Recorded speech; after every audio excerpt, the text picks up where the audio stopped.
নমস্কার, কেমন আছেন সবাই? আশা করছি সবাই খুব ভালো আছেন, সুস্থ আছেন। মৌসুমী রকমারি রান্নাতে আপনাদেরকে আবারও একবার অনেক অনেক স্বাগত। প্রতিদিনের মতো আজও একটা সুন্দর রেসিপি আপনাদের সঙ্গে শেয়ার করব চলে এসেছি। তো আজকে আমি আপনাদের সঙ্গে একটা মিষ্টির রেসিপি শেয়ার করছি, দেখতেই পাচ্ছেন। আজকে আমি বানিয়ে দেখাবো একদম সুজি দিয়ে নরম তুলতুলে নলেন গুড়ের রসগোল্লা। একদম সহজ পদ্ধতিতে আজকে আপনাদের সঙ্গে এই সুজির নলেন গুড়ের রসগোল্লাটা শেয়ার করব। আপনারা কিন্তু একবার দেখলেই ঝটপট করে বানিয়ে নিতে পারবেন, আর খেতে কিন্তু সত্যিই খুবই সুন্দর হয়েছিল। আপনারা বাড়িতে বানালে সেটা কিন্তু খুব সহজেই বুঝতে পারবেন। আর আজকের রেসিপি যদি আপনাদের ভালো লাগে অবশ্যই কিন্তু আমার চ্যানেলটা সাবস্ক্রাইব করে পাশে থাকবেন। তো এইখানে দেখুন আমি একটা রসগোল্লা নিয়ে একটু কেটে দেখিয়ে দিচ্ছি এটা কতটা নরম হয়েছে, কাটার সময় দেখে বুঝতেই পারছেন। তো চলুন আজকের রেসিপি যেটা আমি বানিয়েছি সেটাই আবার শেয়ার করছি। তো এইখানে একটা বাটি আপনাদেরকে দেখিয়ে দিলাম, এই বাটির মেজারমেন্ট হিসেবেই আমি সুজিটা নিয়ে নিচ্ছি।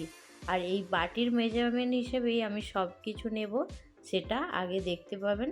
তো এইখানে দেখুন আমি এইখানে যে সুজিটা নিয়েছি একটু মোটা আছে। তো এইখানে আমি একটা মিক্সির বাটিতে করে সুজিটা খুব ভালো করে একটু মিহি করে গুঁড়িয়ে নেব। তো সুজিটা একটু ভালো করে গুঁড়িয়ে নিলে তাহলে খাওয়ার সময় কিন্তু একদমই বোঝাই যাবে না যে এটা সুজি দিয়ে বানানো হয়েছে। তো এইখানে দেখুন সুজিটা আমি খুব ভালো করে একটু গুঁড়িয়ে নিয়েছি। গ্যাস অন করে একটা প্যান গরম করে নিয়েছি। প্যানের মধ্যে 1 চামচ গাওয়া ঘি দিয়ে দেব। এখানে আমি বড় চামচের 1 চামচ গাওয়া ঘি নিয়েছি। তো এইখানে ঘিয়ের পরিমাণটা অবশ্যই একটু বেশি দিতে হবে, কেন কি এটা যেহেতু সুজি দিয়ে বানানো হচ্ছে সেই জন্য একটু ঘিয়ের পরিমাণটা বেশি লাগবে। তো এইখানে দেখুন আমি বড় চামচের 1 চামচ গাওয়া ঘি নিয়েছি, সেটা দিয়ে দিলাম। আর এইখানে ঘিটা একদম তেলের মতো ছিল বলে সেই জন্য আমি ডিব্বেটা বারবার দেখাচ্ছিলাম। তো এইখানে একটা বাটির মেজারমেন্ট যেটা আমি আগেই দেখিয়েছি। তো এইখানে 2 বাটি আমি দুধ এখানে ঘিয়ের মধ্যে দিয়ে দেব। তো গ্যাসের ফ্লেমটা একদম লো ফ্লেমে রাখতে হবে এই সময়টা। এখানে আমি 2 বাটি পরিমাণে দুধ দিয়ে দেব। তো এইখানে দুধটা দেওয়ার পরে খুব সামান্য পরিমাণে একটু নুন দিয়ে দেব দুধের মধ্যে। তো মিষ্টি স্বাদে একটু নুন দিলে সেটা কিন্তু আরও বেশি ভালো লাগে খেতে। যদি নুনটা দিতে না ইচ্ছে যায় তাহলে দিতে হবে না, কিন্তু নুনটা দিলে অবশ্যই কিন্তু খেতে বেশি ভালো লাগবে। তো এইখানে দেখুন আমি যে আগে থেকে সুজিটা গুঁড়িয়ে রেখেছিলাম সেটা কিন্তু এই দুধের মধ্যে দিয়ে দিয়েছি। আর এই সময় কিন্তু গ্যাসের ফ্লেমটা একদম লো রাখতে হবে, তাহলে কিন্তু সুজিটা মেশানোর সময় খুব বেশি ঝামেলা হবে না। আর যদি গ্যাসের ফ্লেমটা এই সময় একদম জোরে থাকে তাহলে কিন্তু সুজিটা খুব তাড়াতাড়ি শুকিয়ে যাবে, তখন কিন্তু একদম ডালা বেঁধে যাবে আর তখন ভালো করে মেশানো যাবে না। সেই জন্য গ্যাসের ফ্লেমটা একটু লো রেখে আর খুব দ্রুত হাত চালিয়ে এটা একদম ভালো করে নাড়াচাড়া করে নিতে হবে দুধের সঙ্গে। আর এইখানে দেখুন দুধের সঙ্গে নাড়াচাড়া করতে করতে আমার খুব সুন্দর করে একটা ডোয়ের মতো তৈরি হয়ে গেছে। তো এটাকে আর একটু খুব ভালো করে শুকিয়ে নিতে হবে, তাহলে সুন্দর ডো হয়ে যাবে। দেখুন বন্ধুরা, এইখানে আপনাদের সঙ্গে কথা বলতে বলতে আমার কিন্তু এই সুজির ডোটা বানানো একদম রেডি হয়ে গেছে। আর দেখতেই পাচ্ছেন এটা কিন্তু একদম এই প্যান থেকে ছেড়ে যাচ্ছে।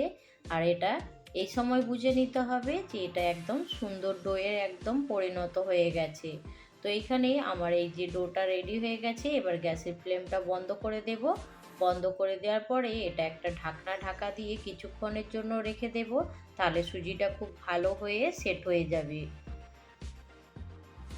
এখানে সুজিটা একটু ঠান্ডা হয়ে যাওয়ার পরে আমি একটা প্লেটের মধ্যে নিয়ে নিচ্ছি।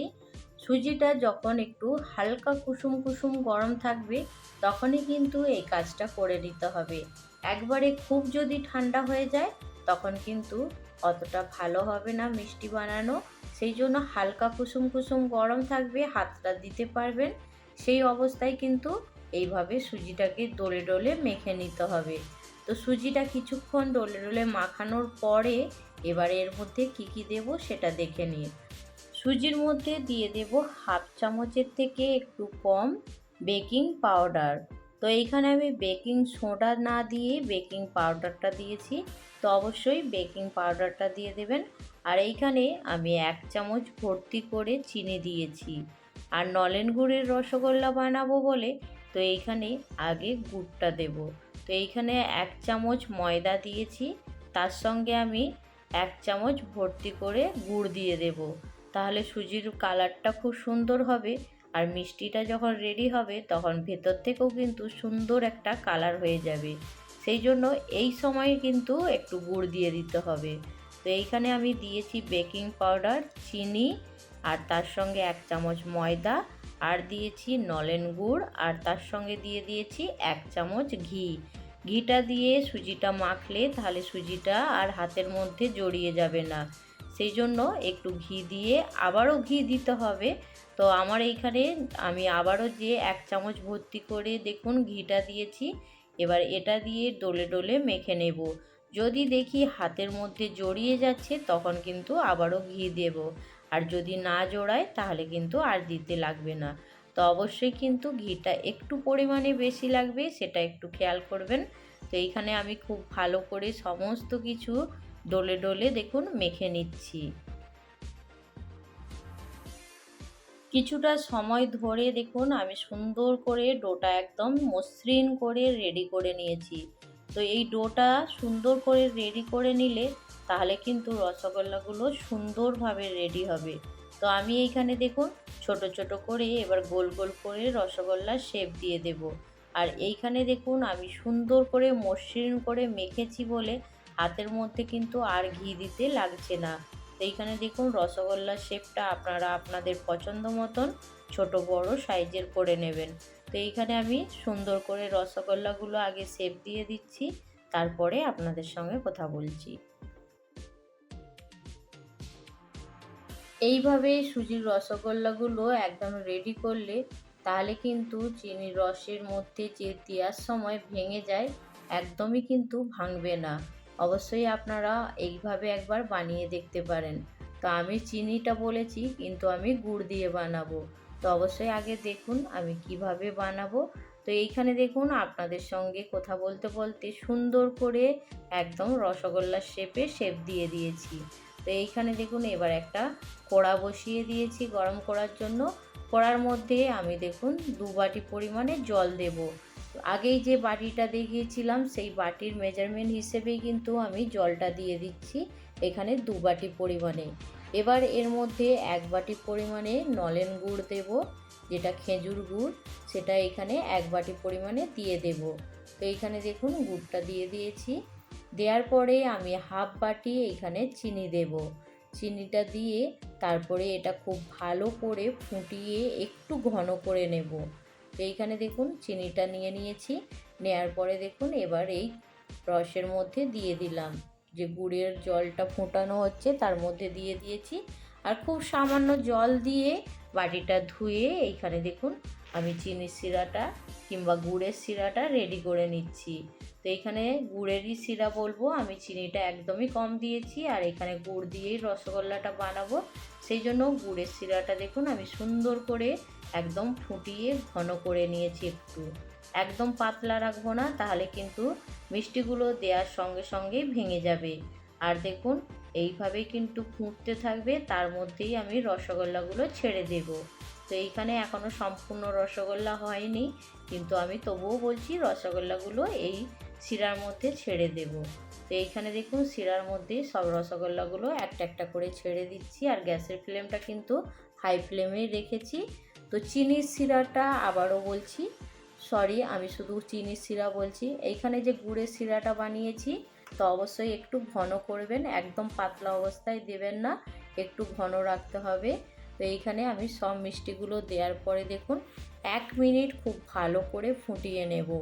1 মিনিট, এর থেকে বেশি ফোটাতে যাবেন না, তাহলে মিষ্টি ভেঙে যাবে। 1 মিনিট ঘড়ি দেখে খুব ভালো করে ফুটিয়ে নেবেন। যেইভাবে আমি ফুটিয়ে নিচ্ছি দেখুন, এইভাবেই কিন্তু হাই ফ্লেমে 1 মিনিট ফুটাবেন, 1 মিনিটের থেকে একদমই বেশি না। মিষ্টিগুলো যখন এই রকম গুড়ের শিরার মধ্যে ফুটে উঠবে তখন কিন্তু এর মধ্যে কোনো রকমই হাতা লাগানো যাবে না, দেখুন আমি একদম হাতাটা ওপর থেকে হালকা হাতে শুধু নাড়াচাড়া করেছি, একদম হালকা হাতে, তারপরে হাতাটা সরিয়ে নিয়েছি।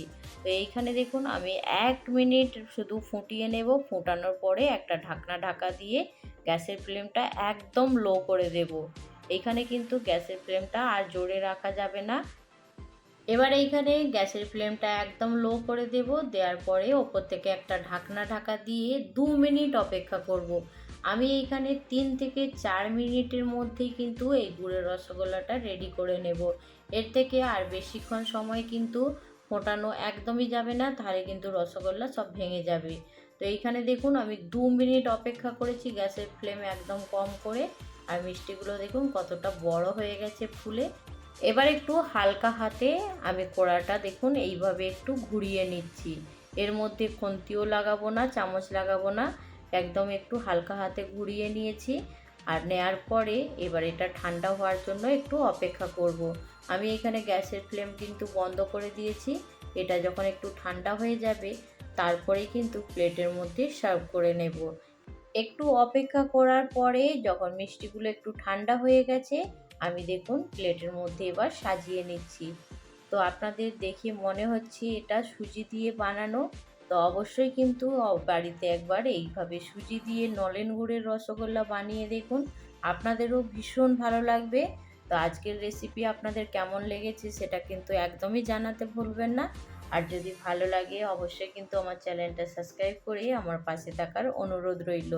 তো আজকের রেসিপি এইখানেই শেষ করছি। পরবর্তী রেসিপি নিয়ে খুব তাড়াতাড়ি আরও একটা নতুন ভিডিওর সঙ্গে দেখা হবে। সবাই ভালো থাকবেন, সুস্থ থাকবেন, বাই।